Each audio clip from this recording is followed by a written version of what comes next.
कुछ बातें कुछ गीत कार्यक्रम सुनने वाले सभी श्रोताओं को हमारा नमस्कार।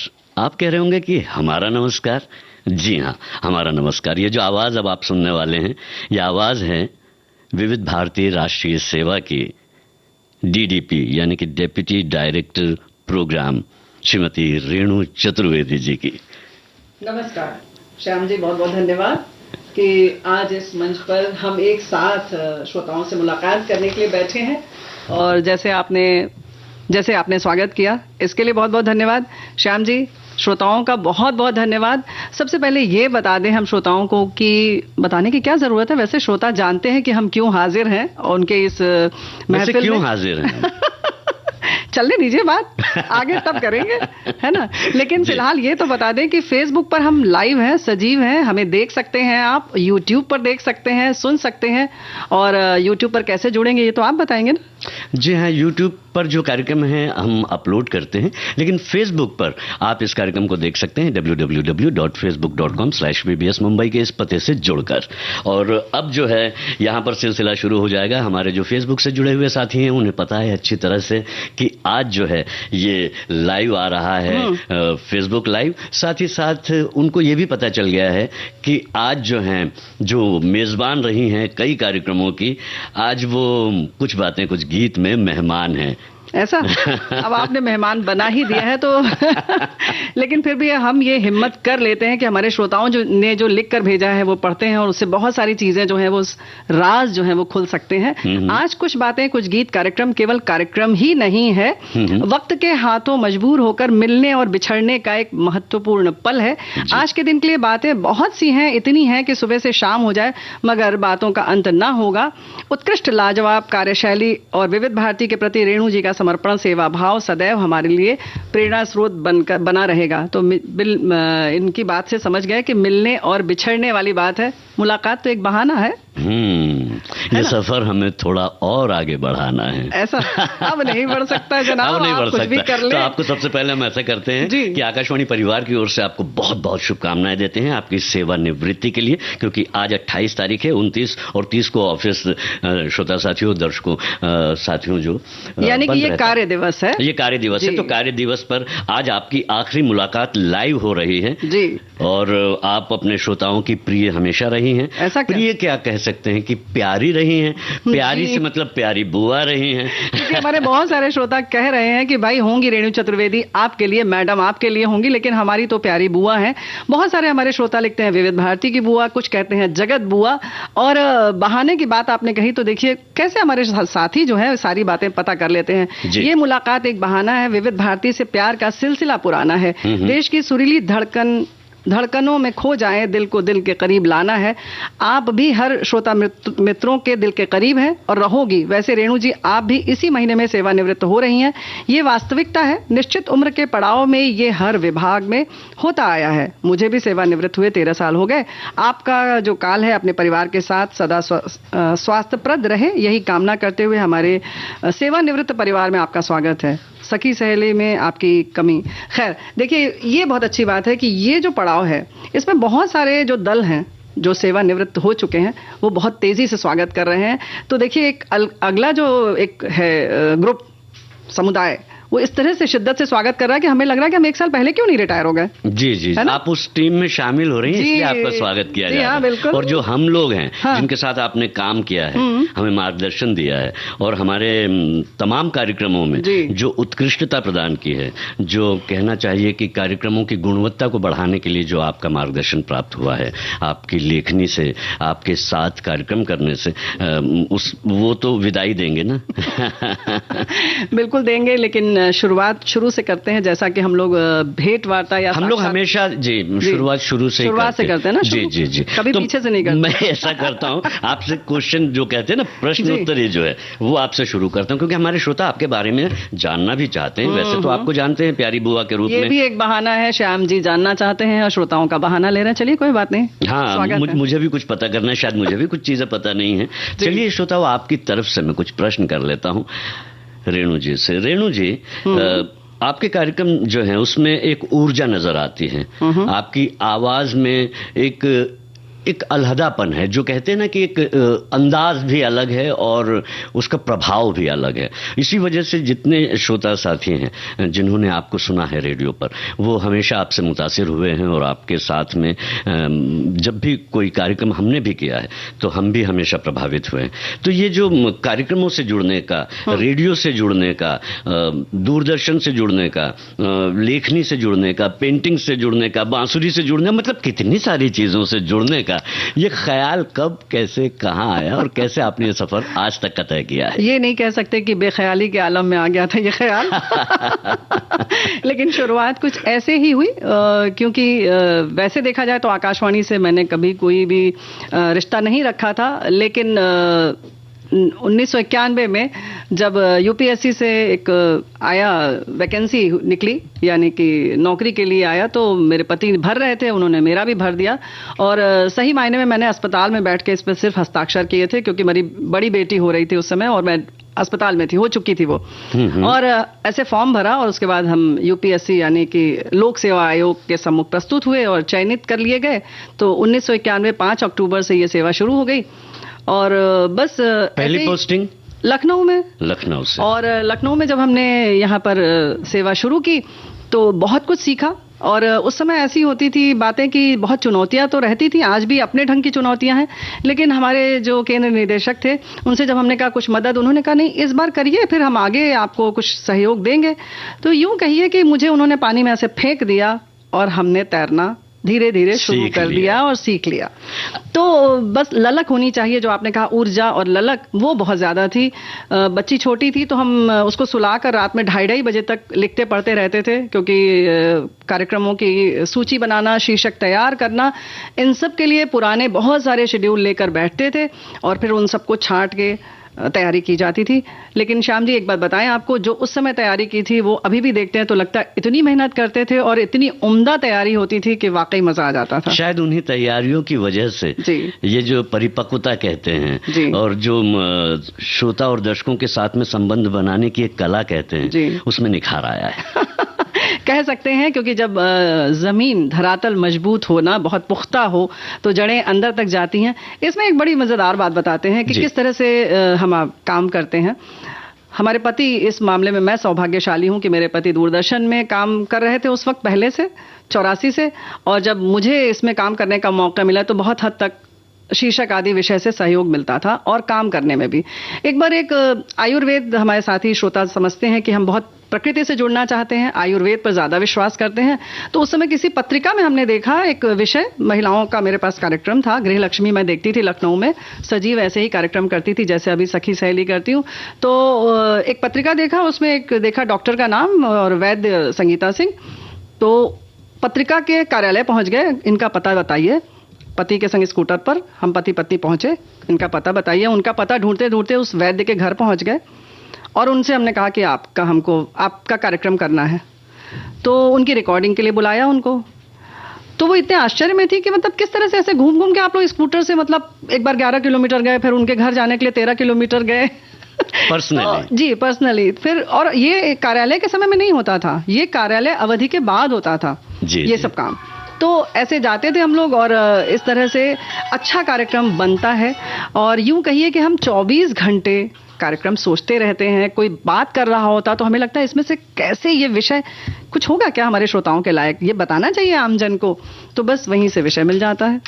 ये बात तो आपने बहुत अच्छी कही। वैसे रिकॉर्डिंग्स में आपने पहले रिकॉर्डिंग की, लाइव आप पहले बैठी, रेडियो से आपका जुड़ाव वैसे नहीं था आपने बताया, लेकिन आपने अभी बातचीत में ये भी बताया कि मनोज जी जो हैं वो पहले से दूरदर्शन में कार्यरत थे और मनोज जी जो हैं बहुत अच्छे तबला वादक भी हैं और रेडियो और संस्कृति और कला से तो आपका संबंध रहा है। हाँ, वो अलग बात है कि आप बाद में जुड़ी।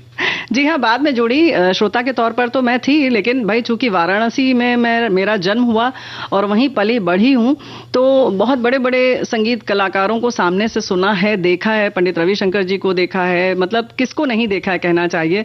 बहुत छोटी सी उम्र से ये सब सजीव कार्यक्रम वहाँ देखने का सौभाग्य मिला। ये काशी नगरी की जो है खूबी है, समृद्ध नगरी है।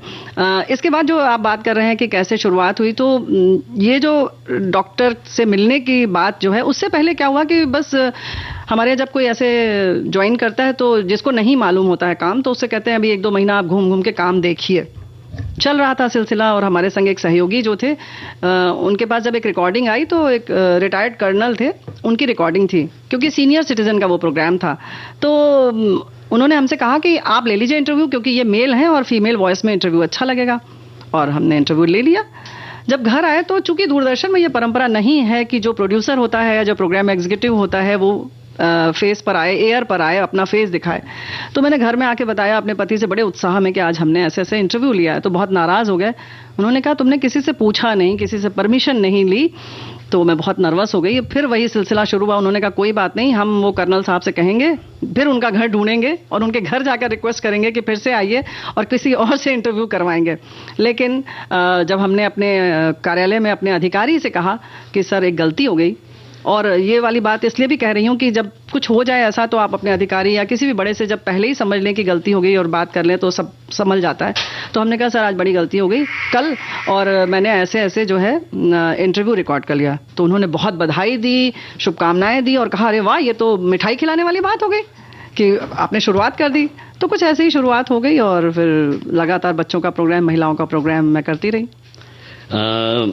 पहला इंटरव्यू, क्योंकि आप इंटरव्यू के लिए बहुत फेमस हैं। हमारे एक साथी भी लिखते हैं, Renu ji, you are my one of most favourite person on VBS। तो ऐसे एक ही नहीं, काफी साथियों ने जो है आज आप पर कमेंट किया है, पॉजिटिव कमेंट किया है, और पर्टिकुलरली आप पर किया है। जनरली हम जानते हैं सामान्य रूप से कुछ बातें, कुछ गीत कार्यक्रम जो होता है वो सेलिब्रिटीज जो होती हैं, संगीतकार, फिल्मकार, गीतकार, अभिनेता, अभिनेत्री पर होती हैं, तो उनके बारे में लोग बताते हैं। और आज जो है जी आपकी बारी है। आज की नायिका आप हैं हमारे इस कार्यक्रम। तो मुझे आश्चर्य लग रहा है कि आप इंटरव्यू ले रहे हैं, वहां मुझे होना चाहिए था। अक्सर ऐसा लगता है आप में से हाजिर जवाब बहुत है, ऐसा हमेशा से कुछ है। मैंने, हमें लगता है एक बार रगों में हाँ चढ़वाया था खून तो कुछ आ गया है। देखिए ऐसा है ना कि कुछ तो आपकी अपनी मेहनत होती है, आपकी अपनी जो कहते हैं ना कि चाक चौबंद रहिए, सतर्क रहिए, आंख कान नाक सब खोल कर रखिए। उसके संग संग ऊपर वाले की भी कृपा होती है, और आप कोई भी चीज शिद्दत से जब चाहते हैं तो वो पूरी होती है। ये हम थोड़ा सा अभी का वाक्य बता दें, क्योंकि मेरी बहुत इच्छा थी श्याम जी कि इच्छा वाली बात कि मैं अपने किसी जन्मदिन पर पौधा लगाऊं। और ये पौधा लाने की बात जो है, हमारे यहाँ स्टाफ में दीपक जी हैं, हमने उनसे कहा था करीब 1.5-2 साल पहले कि मुझे अमलतास का पौधा ला कर दीजिए, और उन्होंने परसों ये पौधा मुझे ला के दिया। परसों क्या, 24 तारीख को, और 25 को हमने ये रोपित किया। और मैं कह के उनसे भूल चुकी थी, और मुझे लगा कि इतना आसान नहीं है कि वो जलगांव से पौधा लेकर आए। और मैंने कहा ठीक है कोई बात नहीं, और दिल पे नहीं लिया था मैंने कहा कोई बात नहीं, हो जाएगा, बहुत अच्छा नहीं होगा तो भी बहुत अच्छा, लेकिन ये लगा और हो गया। तो आप जब कुछ इच्छा करते हैं दिल से और अच्छी बात की, तो जाहिर है कि वो जरूर पूरी होती है। तो ये अभी ये वाकया हुआ, और हमारे पूरे ऑफिस में आशीष जी, अब सबने मिलकर लगाया, किशोर जी थे, मधुबेन थी, राशि जी थी, इन सब ने मिलकर उसको एक समारोह के रूप में तब्दील कर दिया। तो वाकई बड़ा अच्छा लगा, ये बात सपना पूरा हो गया। आपके कई सपने और पूरे हों, ये उम्मीद हमारे कई साथियों ने की। हाँ ना जी। श्रोता हमारे इतनी मोहब्बत करते हैं, इतना प्यार करते हैं कि क्या बताएं। कभी कभी लगता है श्याम जी ना कि बहुत नाराज हैं, कभी कभी कुछ उनको नहीं अच्छा लगता है हमारे कार्यक्रमों में, तो जाहिर है कि वो अपनी प्रतिक्रिया देते हैं। लेकिन थोड़ा सा अगर हम धैर्य रखते हैं तो फिर उतने ही प्यार से वो फिर से हमसे जुड़ जाते हैं। ऐसे ही कुछ वाकया जब हुआ था, कुछ बातें की, कुछ गीत जब हमने शुरू किया था, तो हमारे श्रोता जानते ही हैं कि बहुत विरोध था, क्योंकि SMS के बहाने कार्यक्रम खत्म करके उसकी जगह इसको हमने शुरू किया था, और ये सोच के कि ये बहुत अच्छा होगा। कुछ ऐसा विरोध हुआ, और फिर उस दिन जब विरोध की हमें ध्वनियां सुनाई देने लगी तो हम लोग घबरा गए। जाहिर है कि हम नहीं चाहते कि हमारे श्रोता हमसे छूटे, कहीं दूर जाएं। लेकिन कुछ श्रोताओं ने पीछे से हमें यह भी बताया कि आप बिल्कुल मत घबराइए, हम लोग आपके साथ हैं। उस वक्त इतना अच्छा लगा। लेकिन जो SMS उस समय कम आ रहे थे, हाँ SMS में हम लोगों ने कुछ छटनी शुरू की थी तो कम आने लगे, तो पता चला कि वो विरोध के स्वर में नहीं था, बल्कि वो कुछ टेक्निकल दिक्कत थी। तो इस वजह से उस समय ही SMS भी कम आने लगे। तो हम लोग डर गए कि ऐसा तो नहीं कि सारे लोग एकजुट हो गए और इस तरीके से कुछ हो गया। लेकिन जब अच्छी भावना से हम कुछ करते हैं तो सब कुछ पूरा होता है। ऐसे ही छाया गीत का समय जब बदला एक बार हम लोगों ने, तो हमारे श्रोता बहुत नाराज़ हुए कि 10:30 बजे कौन सुनेगा, हम लोग सो जाते हैं, हम सीनियर सिटीजन हैं, ये वो बहुत सारी दिक्कत। तो इस मामले में हमारे जो उच्च अधिकारी, हम यहाँ पर ज़रूर नाम लेंगे कि नीरज अग्रवाल जी, ADG, उनसे हमने कहा कि सर ये बहुत गलत हो गया है और श्रोता बिल्कुल नहीं पसंद कर रहे हैं, और वाकई ये जेन्युइन बात है, सही बात है। उन्होंने CEO से बात की और तत्काल बिना किसी जो हमारी प्रक्रियाएं होती हैं उन सब को अलग करते हुए श्रोताओं के लिए उस समय को तुरंत बदला गया। ये बात शायद आज मैं पहली बार बता रही हूँ, श्रोताओं तक नहीं पहुंचती हैं क्योंकि ये प्रशासनिक चीजें हैं, प्रशासनिक एडमिनिस्ट्रेटिव है जी। तो लेकिन ऐसा होता है, हम लोग इतना सम्मान करते हैं जो श्रोता हमें प्यार करते हैं। ये बात तो है ना? एक प्रशासनिक अधिकारी के रूप में आप हमेशा से रही हैं, कार्यक्रम अधिकारी रही हैं, फिर आप ADP हुई हैं, उसके बाद आप अब DDP में आपका प्रमोशन भी हुआ है, और उसी प्रमोशन में एक प्रमोशन ये है कि ये सेवानिवृत्ति का दिन भी आपके लिए आया है। और ये मुझे लगता है ये मेरा अपना व्यक्तिगत मानना है कि पारियां जो होती हैं जीवन की, वो बदलती रहती हैं। बिल्कुल बच्चा, फिर किशोर, फिर युवा, फिर बुजुर्ग, फिर प्रौढ़, मतलब ये जीवन में चलता रहता है। वैसे ही हमारी जिम्मेदारियां भी बदलती रहती हैं। तो आपकी जब जब जिम्मेदारियां बदली हैं ऑफिसेस में, किन किन जगहों पर आपने काम किया है, कौन कौन से स्टेशंस पर आप रही हैं? 91 से आप हैं, 1991 से, तो कौन कौन से स्टेशंस पर काम किया है, किस किस तरह के जो अधिकारी मिले हैं, कार्यक्रम प्रस्तुतकर्ता मिले हैं आपको, श्रोता मिले हैं आपको, उसके बारे में भी बात करेंगे। लेकिन मैं सोचता हूं कि हमारे श्रोता भी ये सोच रहे होंगे कि इस पूरी बातचीत के दरमियान कहीं भी सुरमई संगीतमय बात नहीं हो पा रही है। यही तो हम कह रहे हैं कि एक गीत तो होना ही चाहिए इस वक्त। और ये बात वैसे भी इंडिया में वो आपका एक बहुत जी हाँ, ये तो पूरे मोहल्ले में वर्ड फेमस है कि गीतों के बिना कहाँ महफिल सजती है। और फिर श्याम जी हों, वैसे तो श्याम जी खुद बहुत अच्छा गाते हैं, लेकिन फिलहाल एक गीत सुनवाइए, फिर आपसे 2 लाइन सुनेंगे। जी जरूर, आइए इस गीत को सुनते हैं। ये ललित पंडित और रोहांश पंडित जी जब यहाँ पर हमारे यहाँ स्टूडियोज में आए थे, तब उन्होंने ये गीत अपने गिटार पर अपने श्रोता साथियों के लिए गाया था। उसी गीत को हम सुनवाते हैं। बिल्कुल, ये हमारे स्टूडियो की रिकॉर्डिंग है।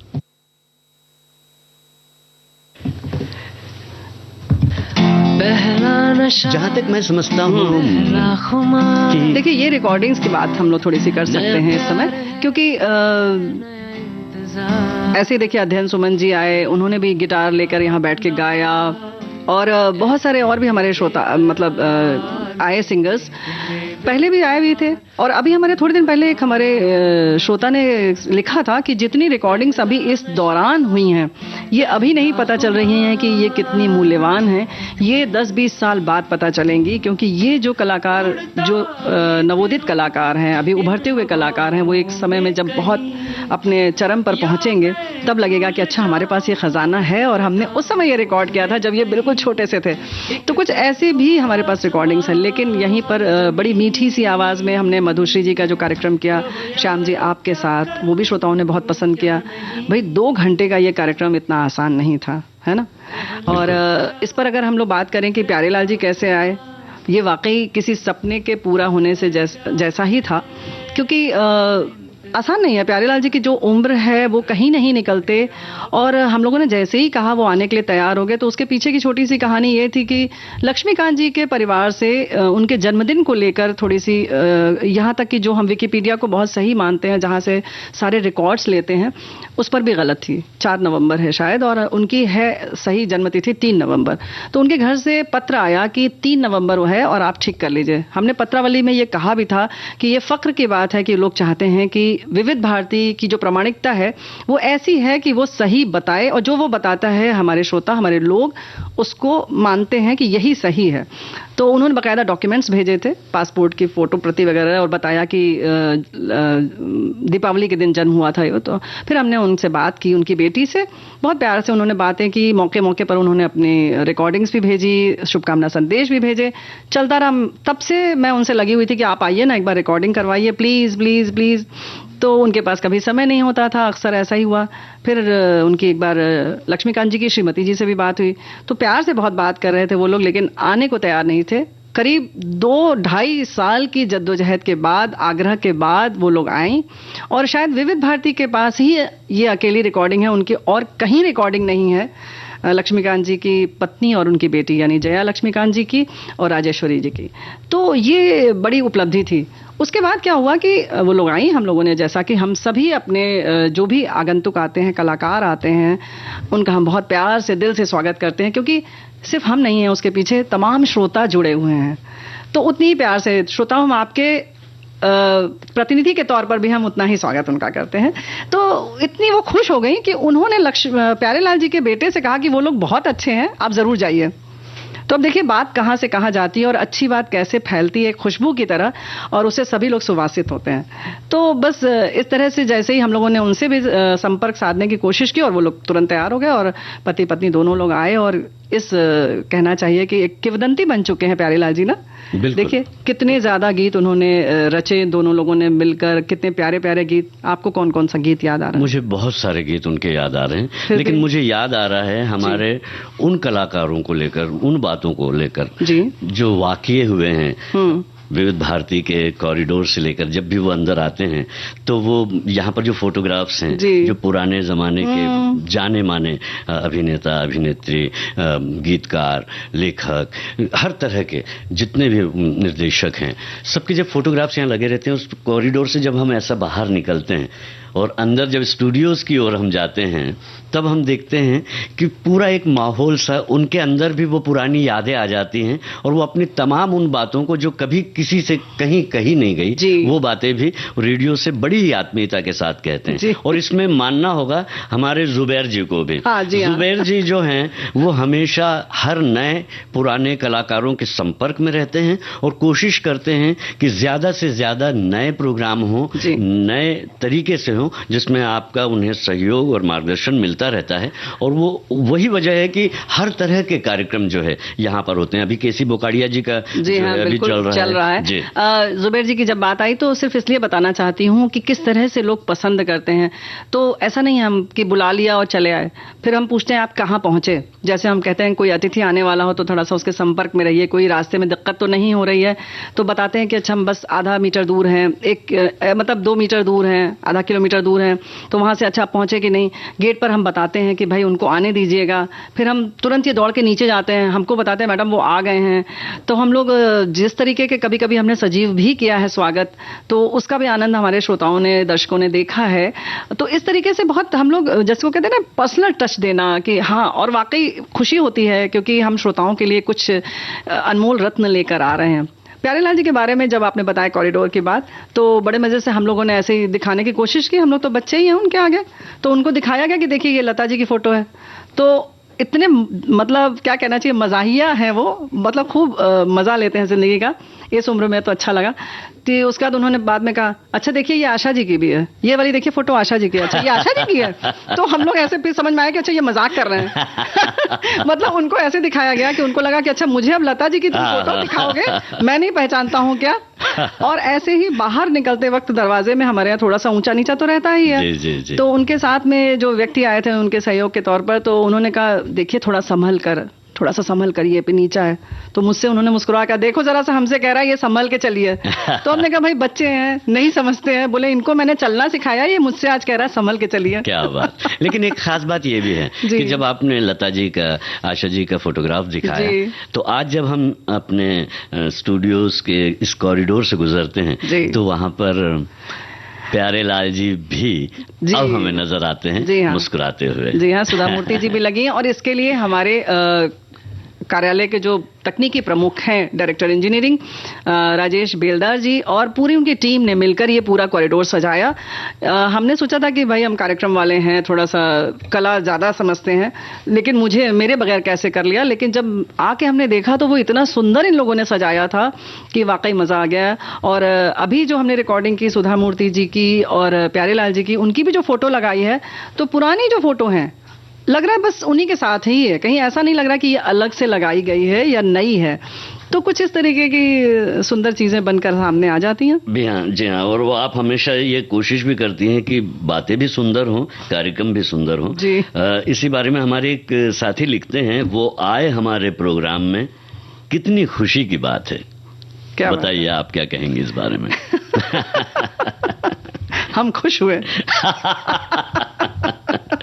अच्छा रेणु जी, आपने कोविड काल में खास करके उस समय जो ब्रॉडकास्ट हुआ है विविध भारती राष्ट्रीय सेवा का, और वो बड़ा ही कठिन दौर और वक्त था, तो ब्रॉडकास्टिंग के उस दौर में जब डर भी था और एक खौफ दहशत सी थी, और पूरा शहर पूरा देश लगभग ऐसा हो गया था कि वो घर से बाहर निकलने में डर रहा था। मतलब कुछ ऐसा जिसको कहना चाहिए था ना कि पता ही नहीं था कि किस चीज से हम डर रहे हैं, है ना। बिल्कुल जैसे कहते हैं ना कि पता ही नहीं है, आशंका है, बस कुछ है, लेकिन क्या है ये नहीं पता चल रहा है। लेकिन ये हमारी खुशनसीबी है, हम लोगों ने बहुत सारे प्रोमोज भी बनाए। हम लोग कहते भी थे कि हम खुशनसीब हैं कि हम उन सेवाओं में से आते हैं जो देश की सेवा करते हैं, तो हम कुछ अप्रत्यक्ष रूप से ये देश की सेवा भी करते हैं। मनोरंजन को भी एक सेवा के तौर पर ही मानना चाहिए। ऐसा नहीं है कि सिर्फ ब्ला ब्ला ब्ला बोल दिया और मनोरंजन हो गया और हम चल दिए। ये भी देश की सेवा ही है। हम अगर लोगों को एक स्थिरता दे रहे हैं, खुशी दे रहे हैं, बहुत सारे लोग हमारे श्रोता जो है अवसाद से बाहर आ जाते हैं कार्यक्रम सुनकर विविध भारती के, तो ये हमारे लिए बहुत बड़ी उपलब्धि है। और कोरोना की जहाँ तक बात है, तो चूंकि हमारा जो रहने का घर है हम लोग का, ये इससे जुड़ा हुआ है, तो इसका हम लोगों ने भरपूर लाभ उठाया। और उठाने के साथ साथ 20% लोग ही आ रहे थे कार्यालय, लेकिन उन सब ने अपनी पूरा 100% क्या बल्कि 200% दिया। और हम लोग भी न दिन न रात कुछ नहीं देखते थे, बस किसी से ये हुआ कि फ़ोन पर रिकॉर्डिंग करनी है, हम पहुंच जाते थे, हम इंजीनियर से कहते थे आ जाइए, और हम लोग पहुंच के रिकॉर्डिंग कर लेते थे। उसमें होता क्या था कि सब लोग घर पर, तो हमारा भी परिवार पूरा घर पर था, हमारे बच्चे भी घर पे थे, पति भी घर पर थे, खेल चलता रहता था या खाना बन रहा होता था, और हम फ़ोन पर लगे रहते थे अपने, या तो उच्च अधिकारियों से बात कर रहे होते, किसी चीज़ की स्वीकृति ले रहे होते थे कि सर रामचरितमानस शुरू कर दें, क्योंकि ऐसा लग रहा था कि श्री रामचरितमानस गान उसी समय हमने शुरू किया है श्याम जी। और उसी समय हमने बायोस्कोप की बातें शुरू की। 22 मार्च को हमने 3 फिल्में लगाई। उसमें सोचा कि किस किस तरीके के हर वर्ग के लोगों को पसंद आए, तो इसलिए हमने शोले लगाई, संगम लगाई, मुगले आजम लगाई। रेडियो पर कैसे मुझसे किया गया? पहले बना हुआ एक कार्यक्रम है बायोस्कोप की बातें, उसको हमने पुनः प्रसारित किया। नए प्रोग्राम जो हमने फ़ोन पर रिकॉर्ड किए, और कोविड-19 स्पेशल करके हमने करीब 52 या 58 एपिसोड्स के नए प्रोग्राम भी बजाए। उसमें कैसे इस समय खाएं आप, क्या आपका पोषण हो, आप कैसे अपनी मनस्थिति को अच्छे से रखें। हमारा सखी सहेली सजीव चलता था प्रतिदिन, कभी रुका नहीं। बिल्कुल। तो बहुत काम किया, लेकिन बहुत मजा आया, और लोगों ने भी उतना ही उसको हाथों हाथ लिया। बिल्कुल। और आपकी अगर बात करें, आपके प्रोमो की अगर बात करें, तो एक प्रोमो के बारे में हमारी एक साथी लिखती हैं कि कोविड के दौरान आपका वो काढ़े की विधि बताना, जी हाँ तो बहुरिया देखिए जी हाँ, वो बहुत अच्छा था। आपकी कई बातें जो हैं श्रोता साथी ढूंढ के ला रहे हैं आज के दिन। इसके बारे में एक बात बताना चाहती हूँ कि बस ऐसे ही हम लोगों ने स्क्रिप्ट लिखी, और ममता सिंह जी और हमने बैठ के रिकॉर्ड किया, और 2 मिनट में इसका प्रोडक्शन किया। और इसके लिए हमारे महाराष्ट्र सरकार के संस्कृति विभाग के डायरेक्टर ने हमें फ़ोन किया और कहा कि ये 2 जो है, हमारा एक और अखबारों पर आधारित था, समाचार पर आधारित था, बोले ये दोनों आप हमें भेज दीजिए। तो हमने कहा भैया ऑफिशियल मांग लीजिए। तो उन्होंने मेल किया और उन्होंने कहा कि सरकारी चीज़ों का या जो भी नियम है या जो भी चीज़ें आती हैं, नीतियाँ आती हैं, उनका इतना रोचक अंदाज में प्रोमो बनना ही चाहिए, तभी वो जन जन तक पहुंचती हैं। और कुछ लोग तो उस समय मजाक कर, तो मतलब ये अच्छी बात है कि उन्होंने कहा मैं अपनी वर्कशॉप में ये सब सुनाऊंगा ताकि लोग समझें कि कैसे प्रचार प्रसार होना चाहिए। और उस समय तो श्याम जी हम जिस घर में जाते तो लोग कहते भाई रोज सुबह से तुम काढ़ा पिला रही हो, भाई क्या बात है। तो अच्छा भी लगता था कि किस तरीके से लोग तक हम पहुंच रहे हैं, जन जन तक। नहीं, आपके आवाज के भी काफी मुरीद हैं। देखिए हमारी जो है एक साथी हैं, वो लिखती हैं love to hear your voice प्यारी बुआ, स्पेशली इन सखी सहेली। देखिए सखी सहेली ऐसा मंच है जहां लगता है कि हम अपने परिवार में बैठे हैं। व्यक्तिगत तौर पर हम ये कहना चाहेंगे कि जो बात आपके दिल तक पहुंचती हो सिर्फ वही आप श्रोताओं से करें। ये मैं करती हूँ। ख़ास तौर से व्यंजन भी अगर बताना हो तो जो चीज़ हम बना चुके होते हैं या कहीं हमने अपने आंखों के सामने देखा होता है, मैं वही बताने की कोशिश करती हूँ। ऐसा नहीं सोचती हूँ कि कहीं से भी उठाया कर लिया। ये इस पर तो वो वाला वाकया याद है ना कि एक गुरुजी के पास एक शिष्या उनकी जा रही थी कि मेरा बेटा जो है वो चॉकलेट खाना नहीं छोड़ रहा है और इसको डॉक्टर ने मना किया है, इसको दांत की बहुत तकलीफ है। तो उन्होंने कहा अच्छा ठीक है, बोले 1 महीने बाद आइएगा। तो 1 महीने बाद फिर वो गई कि हमारे बेटे से आप कुछ बताइए, इसको छोड़ दे ये, क्योंकि इसको दांत में बहुत ज़्यादा तकलीफ है। तो उन्होंने कहा नहीं आप 15 दिन बाद आइएगा। फिर 15 दिन बाद गई, फिर बोले नहीं फिर 15 दिन बाद आइएगा। फिर ऐसे 2 महीना गुजर गया। तो बस उन्होंने, गुरुजी ने कहा कि बेटा चॉकलेट खाना छोड़ दो। तो वो बड़े आश्चर्य में आ गई कि ये क्या है, मतलब यही कहना था तो ये 2 महीने पहले भी तो कह सकते थे। उन्होंने कहा नहीं, मैं भी गुड़ बहुत खाता हूँ, जब मैंने गुड़ छोड़ दिया तब मैंने इसके कहने के लायक बना। यानी जो आप करते हैं वो आप दूसरे से मत कहिए कि ये मत करो, पहले आप खुद छोड़ कर देखिए, तभी आप कहने के हकदार बनते हैं। तो कथनी करनी में फ़र्क नहीं होना चाहिए। बहुत हद तक आप जो करते हैं पहले आप उसको खुद अपने व्यवहार में लाएं, अपने व्यक्तित्व में लाएं, तब आप कहते हैं तो वो चीज़ जो है ना बहुत पावरफुल हो जाती है, पोटेंसी उसकी बढ़ जाती है। बिल्कुल बढ़ती है और आपकी बातों से और ज़्यादा बढ़ जाती है। आपके बहुत सारे कमेंट्स आ रहे हैं जो आपकी आवाज़ के बारे में बात कर रहे हैं, आपके अंदाज के बारे में बात कर रहे हैं, आपके नॉलेज के बारे में बात कर रहे हैं और आपकी जो प्रस्तुति है उसके बारे में बात कर रहे हैं, पर वो रेडियो की बात कर रहे हैं। ऐसा ना? हाँ जी, व्यक्तिगत वाली नहीं ना? नहीं, बिल्कुल नहीं। मैं इसलिए कह रहा हूँ कि रेडियो के अलावा भी आपने कई जो है स्टेज के जो प्रोग्राम हैं उन्हें भी आयोजित भी किया है और मंच से उन्हें प्रस्तुत भी किया है। हाँ, सौभाग्य मिला जब 1991 में, जैसे आपने यात्रा की बात की, तो हमने लखनऊ में ज्वाइन किया। उस समय महिलाओं और बच्चों का कार्यक्रम हमारे पास था और वहाँ पर तब बच्चे जो है ना, बच्चों का भी ऑडिशन होता था, यानी स्वर परीक्षा होती थी। बच्चे भी आते थे, भैया दीदी, पूरा कार्यक्रम बनता था वैसा। बहुत सारे हमारे श्रोताओं ने सुना होगा। तो हम मंच प्रस्तुति 14 नवंबर के पहले करते थे ताकि 14 नवंबर को हम उसे प्रसारित कर सकें। तब कुछ स्कूलों को बुलाते थे, कुछ अपने भी प्रोडक्शन तैयार करते थे, नृत्य, गायन, वादन, सब कुछ। तो वो हमने लगातार 7 साल किया और उसमें बहुत प्रशंसा मिली, लोगों ने बहुत उसे पसंद किया। तो जैसे कि उस समय वो हो गई तेरी बल्ले बल्ले था ना उनका गाना, तो उस पर पूरी पैरोडी मैंने लिखी, दलेर मेहंदी वाला। जी, उस समय बहुत हिट था और आई थिंक 1999 या 98 की बात रही होगी। तो उसको फिर हमने उस पर पैरोडी लिखी पूरी, बहुत मज़ेदार थी। अब इस समय तो नहीं याद आ रही है। तो उस पर पूरी पैरोडी लिखा, फिर पूरा संगीत बनवाया आयोजकों को बुला के, इंस्ट्रूमेंटलिस्ट को बिठाकर, और बच्चों से फिर नृत्य करवाया, एक कोरियोग्राफर बुलाया। जबकि रेडियो में कोरियोग्राफर नहीं आता है, हम कुछ पेमेंट नहीं कर पाते, लेकिन बस कुछ अपने मतलब व्यक्तिगत क्या कहना चाहिए, रिश्तों को, सम्मानों को। कई वर्षों तक इस कार्य को किया है आपने। जी हाँ, लगातार किया और बहुत अच्छा रहा। और विविध भारती के लिए भी प्रोग्राम जो है, BH जो है ब्रॉडकास्टिंग हाउस, वहाँ के स्टेज पर भी जो है, ऑडिटोरियम पर भी कार्यक्रम आपने सफल संचालन भी किए हैं वहाँ। देखिए, केंद्रीय विक्रय एकांश जो है हमारा, जैसे कि विविध भारती अपने आप में एपेक्स बॉडी है, सिर्फ अकेली है, वैसे ही केंद्रीय विक्रय एकांश है। वहाँ पर कुछ रेवेन्यू जनरेशन की बात थी, तो हम लोगों ने उस पर कंसर्ट किया, पहली बार किया था, और उसमें लोकगीतों पर किया था, लोक धारा करके। वो बहुत हिट हुआ था। और विविध भारती जब ज्वाइन हमने किया यहाँ पर, तब 2019 में, तब 3 अक्टूबर स्थापना दिवस के अवसर पर भी हमारे श्रोताओं ने सुना भी, और बाहर से कलाकारों को बुलाया और यहाँ पर हुआ कार्यक्रम, तो बहुत अच्छा वो भी हुआ। जी हाँ, और दूरदर्शन पर आपकी रंगोली भी बड़ी लोकप्रिय रही। नहीं, मेरी नहीं थी, वो विविध भारती की रंगोली थी। वो विविध भारती की रंगोली थी।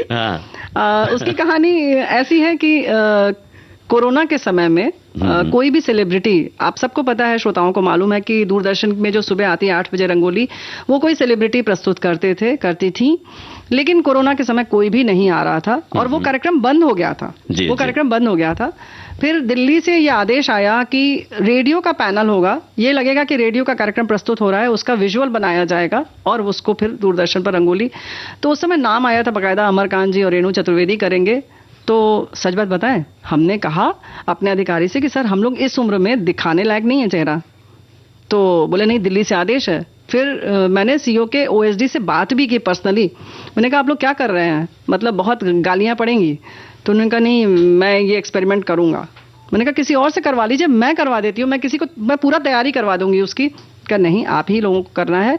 शायद कुछ बातें, कुछ गीत का हमारा प्रोमो वगैरह देख के जो भी वहां तक बात पहुंची, तो वो हम लोगों ने किया। पहली रिकॉर्डिंग जो हमने रंगोली जो हुई थी, आपको बताएं श्याम जी, वो फोन पर रिकॉर्डिंग हुई थी और वो एयर पे भी गई थी। वो 27 सितंबर का दिन था पहली रंगोली जब गई तो वो फोन पर रिकॉर्डिंग की गई थी। अच्छा। और कुछ जो है विविध भारती के स्टूडियोज में भी दूरदर्शन की टीम आकर बाद में ये पहला जब चला गया तो उसके बाद फिर हम लोगों ने पूरा सेटअप यहाँ पे लगता था, फिर पूरी टीम आती थी, फिर हम लोग रिकॉर्ड करते थे एपिसोड्स और फिर वो फिर एयर पे जाता था। फिर धीरे धीरे हम लोग दूरदर्शन जाने लगे और जिसमें श्याम जी भी शामिल थे। कुछ एपिसोड यूनुस खान जी के साथ भी हुआ क्योंकि अमर खान जी रिटायर हो चुके थे और फिर हमने श्याम जी के संग किया। होली वाली याद है आपको? बहुत अच्छा आपने होली वाली याद है? जी हाँ बिल्कुल।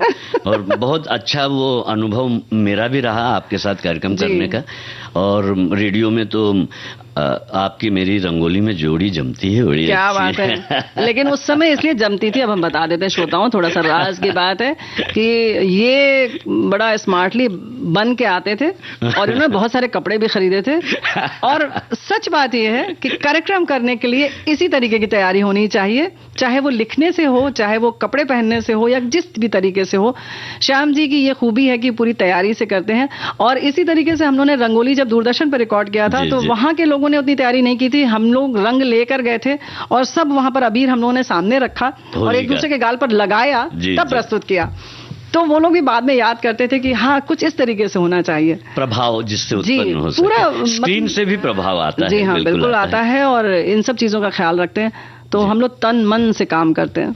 आप तो करती हैं। आप भी करते हैं। लेकिन आज आपके लिए मेरा दिन है तो मेरी आप ही की तारीफ होगी। नहीं, शाम जी की भी हो सकती है भाई, शाम के बिना कैसे होगा, रंग जमेगा बताइए। अच्छा, ये जो फोन इन प्रोग्राम भी हमारे वहाँ हुआ करते थे, आपने कभी अपने इस सेवा काल में फोन इन कार्यक्रमों को संचालित या प्रस्तुत किया है?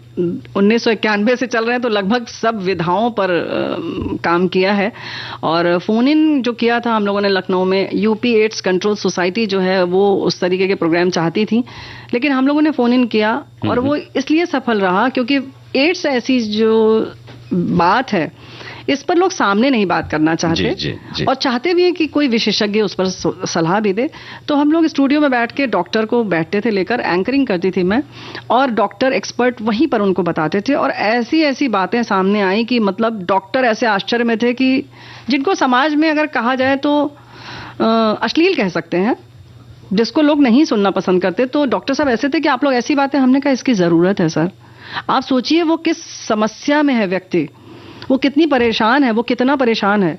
और कहीं ना कहीं निदेशालय में भी हमारे बात हुई कि ये किस तरीके का प्रोग्राम कर रही हैं। तो हमारे मतलब उस समय हमारे एडीजी जो थी उन्होंने कहा नहीं, इस तरीके के विषयों की और इसी तरीके से बोल्डली बात करने की जरूरत है, खुलकर बात करने की जरूरत है। और उसका नाम ही था बिंदास बोल चलें जिंदगी की ओर। क्या बात जी। तो उसका नाम भी हम लोगों ने ऐसा ही रखा था कि बिंदास बोल, कहीं भी शर्म हया छोड़कर इसकी बात करें, क्योंकि समाज में ऐसी बहुत सारी चीजें हैं जिन पर बात करना बहुत जरूरी है और कितने लोग इसमें घुट रहे हैं, परेशान हो रहे हैं। आप एक अधिकारी के रूप में यहाँ रेडियो से डरा देते हैं आप अधिकारी और साथ ही साथ आप कार्यक्रमों से भी मतलब उसकी योजना बनाना, उसे किस तरह से प्रस्तुत किया जाना, इन कार्यों के अतिरिक्त भी, क्योंकि सभी जो है कार्यक्रम अधिकारी जो होते हैं वो रेडियो से मुखातिब नहीं होते हैं और स्क्रीन पर नहीं आते हैं या माइक्रोफोन पर नहीं आते हैं, लेकिन आपकी रुचि जो है और आपकी जो कहना चाहिए कि तैयारी जो होती है जब आप रेडियो पर आती है और आपकी वो रुचि खास वो है, तो उसकी वजह से आपके अपने जो एडमिनिस्ट्रेटिव वर्क हैं, जो प्रशासनिक कार्य हैं, वो क्या प्रभावित होते हैं या नहीं होते, ये आप बताएंगे? क्योंकि उसको करते हुए आप तमाम कार्यक्रमों के साथ उसी शिद्दत के साथ जुड़ती हैं, मैं देखता हूँ। जरूरत है और कहीं ना कहीं कार्यक्रम करके मुझे खास तौर से लगता है ऑक्सीजन यहीं पर मिलती है, क्योंकि वाकई प्रशासनिक कार्य आसान नहीं होते हैं, बिल्कुल दुधारी तलवार होती है जिस पर आपको चलना होता है और डर बहुत ज़्यादा बना रहता है। आप सब समझते हैं, पता नहीं समझते हैं कि नहीं समझते हैं, इस तरीके से सभी समझते हैं। ऊपर से प्रेशर रहता है, श्रोताओं का अलग ढंग से प्रेशर रहता है, उस दबाव में निर्णय लेना और ऊपर वालों को कन्विंस करना तो बड़ा मुश्किल होता है। वो सोचते हैं कि श्रोताओं को ये कैसे इतना जानती हैं या श्रोताओं की तरफ से इतना ये क्यों लड़ रही हैं। तो मुश्किल होता है। लेकिन हाँ, ये जो कार्यक्रम वो तो करना ही है क्योंकि वो हमारी ज़रूरत है, हमारी नौकरी ही वही है। लेकिन कार्यक्रमों की जहाँ तक बात है, वाकई ये छाया गीत की स्क्रिप्ट लिखना हो, रंगोली की बहुत सारी स्क्रिप्ट हमने लिखी हैं, वो हम घर पे करते हैं, कार्यालय के अलावा कर रहे हैं। हाँ नहीं, ये बता रहे हैं बस कि जो प्रशासनिक बातें जो आपने कही वो प्रभावित इसलिए होती है कि जब आप कार्यक्रम से जुड़े हैं हम, तो मैंने वाकई सखी सहेली कार्यक्रम बंद होने की कगार पर था, संगीत सरिता कार्यक्रम बंद होने की कगार पर था, बहुत सारी बातें उठ रही थी और कहीं ना कहीं हमारे जो अधिकारी हैं वो कुछ और सोच रहे होंगे बेहतर। ऐसा नहीं, मैं उनको वो नहीं कर रही हूँ, शिकायत नहीं है, लेकिन हाँ इस तरीके की बातें उठ रही थी कि स्पोकन वर्ड की क्या ज़रूरत है, आप फिल्मी गाने सुनाइए, कभी बात होती है केवल फिल्मी गाने मत सुनाइए, तो तरह तरह की बातें होती हैं। लेकिन जब आप सीधे प्रोग्राम से जुड़े होते हैं तो श्रोताओं से जुड़े होते हैं, और जब श्रोताओं से जुड़े होते हैं तो उनका जो है ना मन पढ़ लेते हैं, कहीं ना कहीं पढ़ लेते हैं हम लोग कि हमारे श्रोता क्या चाहते हैं। तो बहुत हद तक फिर हमने बहुत सारे ऐसे पॉइंट्स लिखे कि नहीं, ये नहीं खत्म होना चाहिए, इसमें ये चीज़ें आती हैं। और वाकई सखी सहेली की लोकप्रियता ने इसको बचा लिया, और दिन प्रतिदिन जो इसकी लोकप्रियता बढ़ रही है, सुनकर अच्छा लगता है श्याम जी कि पहले जब हम कहते थे किसी से कि विविध भारती में काम कर रहे हैं, तो वाकई यहाँ के आइकॉनिक प्रोग्राम हैं, हवा महल, छाया गीत, संगीत सरिता, भूले बिसरे गीत, लेकिन अभी जयमाला। लेकिन अभी हम जब मुलाकात किसी से करते हैं ना, जैसे ही कहते हैं विविध भारती तो कहते हैं सखी सहेली, प्यारी बुआ, तो बहुत अच्छा लगता है। अच्छा, ये जो प्यारी बुआ का आइडिया है जी आपके दिमाग में कैसे है? वैसे स्टॉक कैरेक्टर्स तो होते हैं रेडियो में बिल्कुल, लेकिन सखी सहेली में प्यारी बुआ की जो शोहरत है वो तो बहुत ऊंचाई पर है। शोहरत की ऊंचाई पहले बता दूं, शुरुआत अच्छा कैसे हुई। ये पंगे जिंदगी के अमरकांत जी यहाँ पर बना रहे थे, उनसे हमने बहुत आग्रह किया। हालांकि जब मैंने यहाँ ज्वाइन किया तो उन्होंने कहा नहीं, मैं कुछ नहीं करूंगा, अब मुझे बस 1.5 साल है रिटायरमेंट के लिए। हमने कहा 1.5 साल बहुत होते हैं, आप बिना कुछ किए तो नहीं रहने दूंगी मैं। अब बस यहाँ पर अधिकारी मैं बन गई, मैं फिर नहीं थी, प्रस्तुतकर्ता नहीं थी, मैं अधिकारी थी उस वक्त।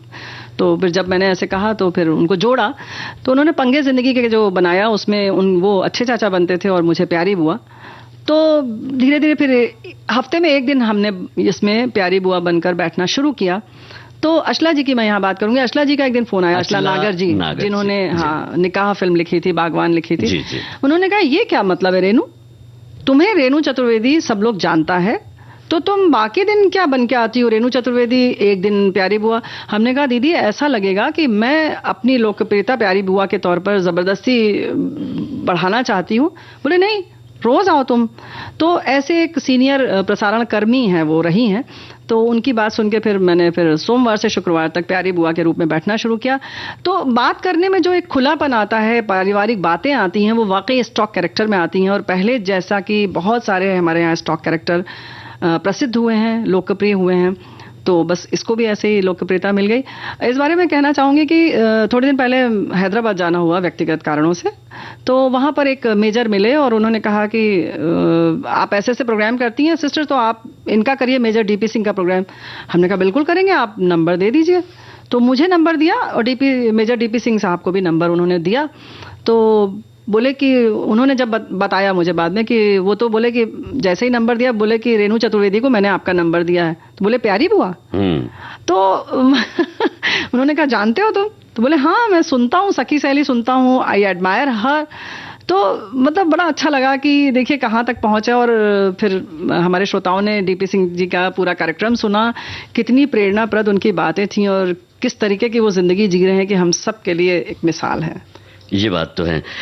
जिस तरह से मैं अभी आपसे पूछ रहा था कि एक प्रशासनिक अधिकारी के रूप में रहते हुए आप अन्य कार्यक्रमों से भी बड़ी शिद्दत से और बड़ी ही कह सकते हैं कल्पनाशीलता के साथ जुड़ती हैं और उसे बहुत अच्छे ढंग से प्रस्तुत करने की कोशिश करती हैं, जैसे कि छाया गीत की आपकी स्क्रिप्ट्स हैं, उसके पढ़ने का जो आपका अंदाज है वो भी हमारे श्रोता साथियों को बहुत पसंद आता है। तो जो ये लेखनी है, ये सुस्पष्ट मतलब जो दिखती है रेडियो पर, उसके पीछे का कारण क्या है? पता नहीं। नहीं ऐसा नहीं है, बहुत सारी कविताएं हम लोगों ने शायद बचपन में पढ़ रखी हैं और अभी भी हम लोग पढ़ते रहते हैं।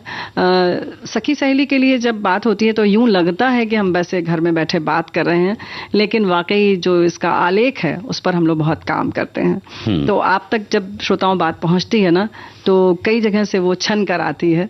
पहले उसके लिए तैयारी, पूर्व तैयारी करनी पड़ती। हाँ, हमारी सखियां जो हैं, बिटियां हैं, बहुरियां हैं, वो सब तैयारी करती हैं। उसके संग संग अनुश्री पाठक जी उसके इंचार्ज हैं, वो पढ़ती हैं स्क्रिप्ट, फिर उसके बाद मैं पढ़ती हूँ, फिर हम कहीं ना कहीं से उसको क्रॉस चेक करते हैं, बहुत सारी उसमें बातें होती हैं। यूं जैसे कि कार्यक्रम के लिए खासतौर से ये कहना चाहेंगे कि अक्सर हम लोग आधी आधी घंटे बैठ के गप मारते हैं, हमारे कार्य में सभी लोग हैं, तो ऐसा लगता होगा कि कितना इन लोगों के पास समय है और नष्ट कर रहे हैं, स्टाफ इतना कम होता जा रहा है, लेकिन नहीं, उस समय बहुत सारे कार्यक्रम आते हैं और वो ऐसे कार्यक्रम आते हैं, विषय आते हैं जो वाकई आम जनता से जुड़े होते हैं। तो वो जरूरत है, जिसको कहते हैं ना पंचायत करना या गप मारना, तो वो बहुत जरूरी है। हाँ, लोगों से जुड़ना, आपसे बात कहना, हाँ, वो बहुत जरूरी है, और उनकी बातें सुनना और उनके स्तर पर उतर कर सुनना, उसका मजा अलग है और वो कार्यक्रम में आता है कहीं ना कहीं। अक्सर ये देखा जाता है कि जब भी हम कोई काम करते हैं, निश्चित रूप से हम रुचि के साथ करते हैं, तो उसके बाद गीत भी सुनाते हैं। आज मुझे नहीं लगता कि हमारे श्रोता साथी आपको छोड़कर कोई और गीत वगैरह सुनना चाह रहे हैं, क्योंकि ये रेगुलर प्रोग्राम है। फिर आज कौन सा गीत सुनाएंगे? नहीं, आप देखिए, मैं आपको घेरने की कोशिश कर रहा हूँ, आप मुझे घेर रही हैं। तो यही तो हम है भाई, ये तो पूरे मोहल्ले में बहुत फेमस है कि प्यारी बुआ से कोई नहीं जीत सकता। जी हाँ, और आज तो हम टोटली पूरी तरह से समर्पित हैं हारने के लिए। जैसे कि आप यहाँ जो समय देती हैं, देखिए आपके पास एक एडमिनिस्ट्रेटिव, मैंने पहले भी कहा, फिर कार्यक्रम के काम होते हैं, तो घर परिवार में जो है वो कैसे मैनेज करते हैं, सामंजस्य कैसे बैठा पाती हैं आप? और बहुत मुश्किल दिन देखे हैं श्याम जी, और प्रसारण कर्मी देखते हैं। हमारे श्रोताओं को जरूर बताना चाहूंगी कि मेरी 3 महीने की बेटी को मैंने क्रश में रखना शुरू किया और उस तरह से मैं नौकरी करती थी, बल्कि 2.25 महीने की थी, क्रश में हमने झूठ बोला कि ये 3 महीने की हो चुकी है। और आना जाना, उस समय बहुत सारी हमारे पास सुविधाएं नहीं थी। और एक बार का वाकया ये याद है कि सजीव कार्यक्रम करना था, गृहलक्ष्मी, और मेरी बेटी बुखार में थी और मैं बार बार घड़ी देख रही थी, क्योंकि 1:10 पर वहां कार्यक्रम होता था, लखनऊ की बात है। तो वो बोली कि मम्मी अभी तुमने पैरासिटामोल मुझे दिया और 6 घंटे तक बुखार नहीं चढ़ेगा, मैं ठीक रहूंगी, तुम चली जाओ। तो मैं बैठ गई, तब ऑटो था हमारे पास और हम निकले घर से और हम कार्यक्रम करने चले गए, और बैठते ही आंसू जो निकलने शुरू हुए, बहुत मुश्किल था। ये बात तो है। जहाँ तक एक प्रसारण कर्मी हैं हम, और प्रसारण करता है, हाँ, उसके साथ साथ जैसे ही हम वहां पहुंचे तो हमारे बाकी लोगों ने कहा तुम आई क्यों, वापस जाओ। तो क्या होता है कि हम जब कार्यालय में होते हैं तो हमें घर याद आता है, हम जब घर में होते हैं तो हमें कार्यक्रम और कार्यालय याद आता है। तो ऐसे भी हम लोगों ने दिन देखे हैं, और पहले वाले लोग तो और भी बताते थे कि पैर में फ्रैक्चर हो गया, हम पैर फ्रैक्चर में आके हमने प्रोग्राम किए हैं। तो हमारे पास ऐसे ऐसे उदाहरण थे, ऐसे ऐसे आदर्श थे।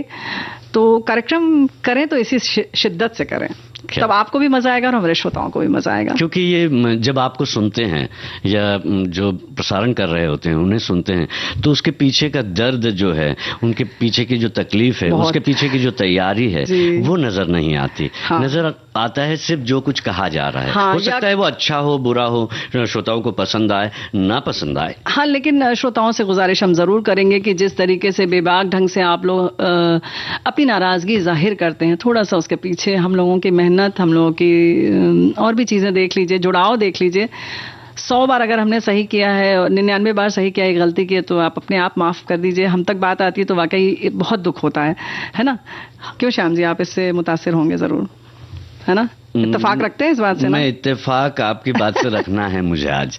मुझे आपने ही बता दिया है कि मैं आपकी बात से आज मैं कुछ कह नहीं सकता हूँ। मैं आपसे ये पूछना चाहता हूँ कि ये जो तारीफ हम चाहते हैं, जाहिर है कोई भी कलाकार ताली चाहता है, तो हम तो ताली सुन नहीं पाते जी, क्योंकि हम एक तरफा प्रसारण करता है, सुनने वाला सुनता है, फिर बाद में वो किसी रूप से हमें भेजता है, कमेंट के रूप में, पत्र के रूप में, या कभी मिलते हैं तो कमेंट्स के बारे में। जी, तो आपने जो कार्यक्रम बनाए हैं,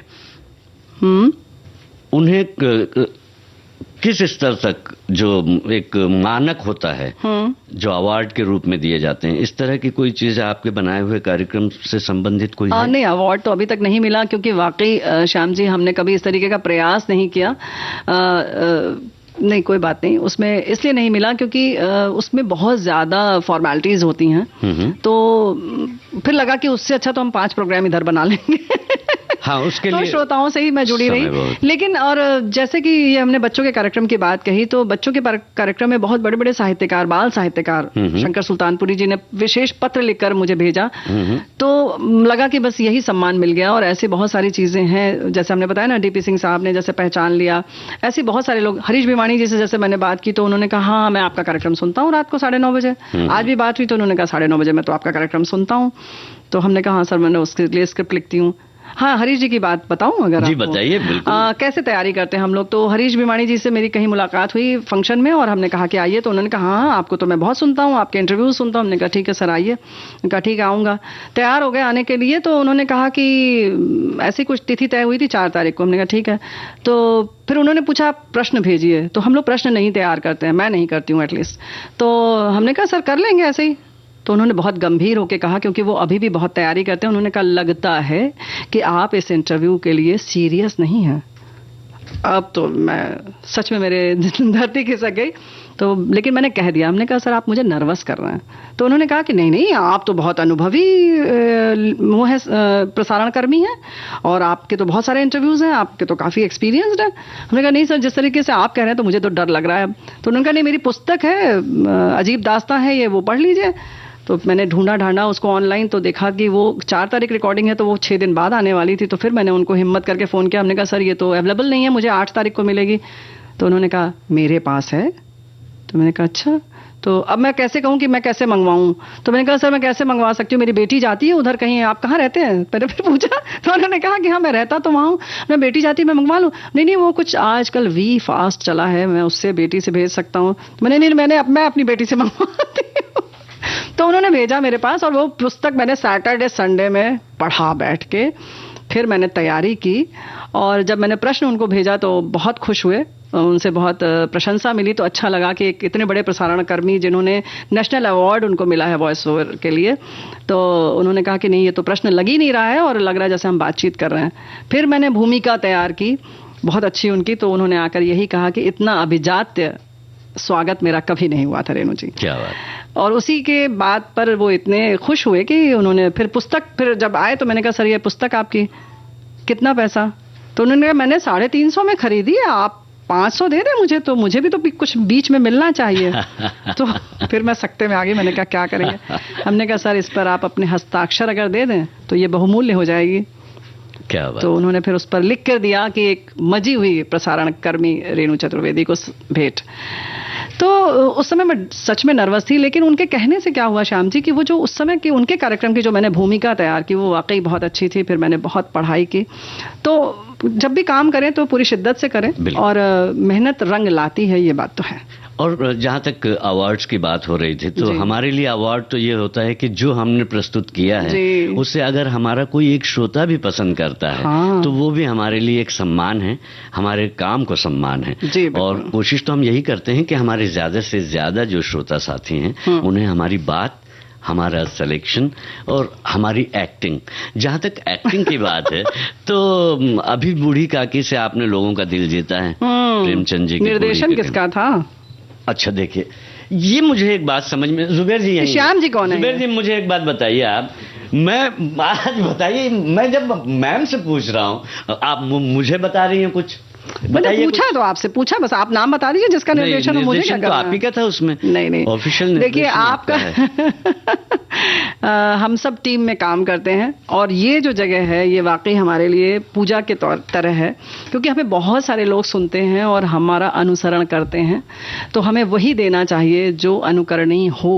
बिल्कुल। तो वो हम कोशिश करते हैं, और जब मिल के बैठते हैं तो कुछ अगर श्याम जी की चीज़ों में और बढ़ोतरी करनी होती है, इजाफा करना होता है, तो हम देते हैं सजेशन, सुझाव देते हैं। जब हमारे किसी प्रदर्शन में थोड़ी सी भी खोट रहती है तो उसको ठीक करने के लिए श्याम जी होते हैं। ऐसे ही हमारे सारे साथी हैं, जितने भी लोग हैं हमारे साथ स्टाफ में, जो भी प्रसारण कर्मी हैं, मतलब प्रस्तुतकर्ता हैं, उद्घोषक हैं, टेक्सेस हैं, ट्रैक्सेस हैं, ये सब मिलकर काम करते हैं। ये एक अकेले के दम का नहीं है कि ये पूरी विविध भारती चले, है ना।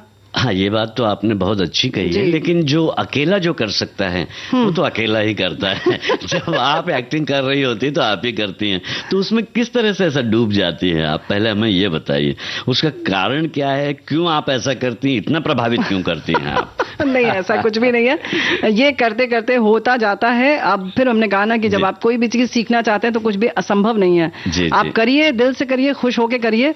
और जैसे कि हमारे संग श्याम जी हैं, उसके पहले बहुत सारे और भी लोग रहे हैं, वो चाहे प्रस्तुत करता हो, चाहे वो कोई भी हो, वो सब इस तरीके से करते हैं कि उनसे सीखा भी है हमने। ऐसा नहीं कि हम ही सब कुछ है, सीखने की कोई उम्र नहीं होती है। सब लोग कहता है कि हम अभी भी विद्यार्थी हैं, तो सीखते रहेंगे तो मजते रहेंगे। जी हाँ, मांझने की जरूरत तो पड़ती है ना। मंझे हुए जो हमारे कलाकार हैं, और साथ ही साथ दूरदर्शन के अधिकारी से आप निवृत्तमान हो चुके हैं। आपसे मैं परिचय करा दूं उनका। आप हैं मनोज चतुर्वेदी जी। ऐसा? ये सरप्राइज। स्वागत है आपका। अब बताइए, आप क्या बताएंगे, आप क्या कहना चाहेंगे? सरप्राइज। मेरे पास कहने के लिए कोई शब्द नहीं है। बस एक बात ये कहना है कि मुझसे हमेशा पूछा जाता था कि किस केंद्र पर आपका इश्क हुआ। अच्छा। तो मैं अच्छी तरीके से बता दूं कि शादी के बाद ही इश्क हुआ। क्योंकि घर वालों ने ही शादी की थी, और उस समय ये पढ़ रही थी, कहना चाहिए, कर रही थी। जी जी जी। और बड़ी बेटी के होने के बाद इन्होंने अपनी मेहनत से यूपीएससी क्वालिफाई किया जी। उसमें मेरा कोई योगदान नहीं है। ऐसा आप कह रहे हैं? ठीक है नहीं, बिल्कुल नहीं है, वो इन्हीं का है। और कार्यक्रम निर्माण में जहां तक सवाल है, ये इनका बड़प्पन है कि कहती हैं कि मैंने कुछ भी गाइड किया, लेकिन ऐसा कुछ नहीं है। ये इनके विचार, इनकी सोच कार्यक्रम वाली थी, वो निखार पाई आकाशवाणी में। क्या बात है। आपका साथ हमेशा यूं ही बना रहे, आप ऐसे ही स्वस्थ सुंदर तरीके से मुस्कुराते रहें, खुश रहें। आखिरी प्रश्न मान लीजिए इसको आप। वो प्रश्न ये है कि आने वाले दिनों में क्या योजना बनाकर रखी है आपने? यहाँ आना तय नहीं था बिल्कुल भी। वो विविध भारती में आकर इतनी लोकप्रियता मिली, बिल्कुल भी नहीं पता था। तो ईश्वर जहां ले जाएगा, मैं तो उसी पर विश्वास करती हूँ। तो ये कहना चाहेंगे कि हमारा जो इतिहास था, अतीत था, वो बहुत समृद्ध था, वर्तमान भी उतना ही सौभाग्यशाली है। तो जाहिर है कि भविष्य भी हमारा इन सब अनुभव के साथ में बहुत ही उम्दा होगा, बहुत ही जगमगाता हुआ होगा, और हम खुश रहेंगे तो सब चीज हासिल हो जाएगी। क्या बात है। आपकी इसी भावना के साथ और इसी पॉजिटिव नोट के साथ जो है आज के इस कार्यक्रम को हम यहीं समाप्त करने की आज आपसे इजाजत मांगते हैं। बहुत बहुत धन्यवाद। और श्रोताओं, आपको बहुत बहुत धन्यवाद। और जो है आपने इस कार्यक्रम में अपनी जो प्रतिक्रियाएं भेजी हैं, और इस कार्यक्रम से आप जुड़े रहते हैं, ऐसे ही जुड़े रहिए आप। और आज रेणु जी ने जो हमें वक्त दिया, जो अपनी खास बातें बताई, और जिस ढंग से वो बताती हैं तो वो सम्मोहित कर ही लेती हैं। निश्चित रूप से आप सम्मोहित होंगे। फिलहाल मैं आपसे इस कार्यक्रम से इजाजत लूं। एक बार फिर से मैं श्रीमती रेणु चतुर्वेदी जी को और मनोज चतुर्वेदी जी को बहुत बहुत धन्यवाद देता हूं, शुभकामनाएं देता हूं आकाशवाणी परिवार की ओर से। नमस्कार। तो अंत में ये कहना चाहेंगे कि सुनते रहिए विविध भारती, देश की सुरीली धड़कन।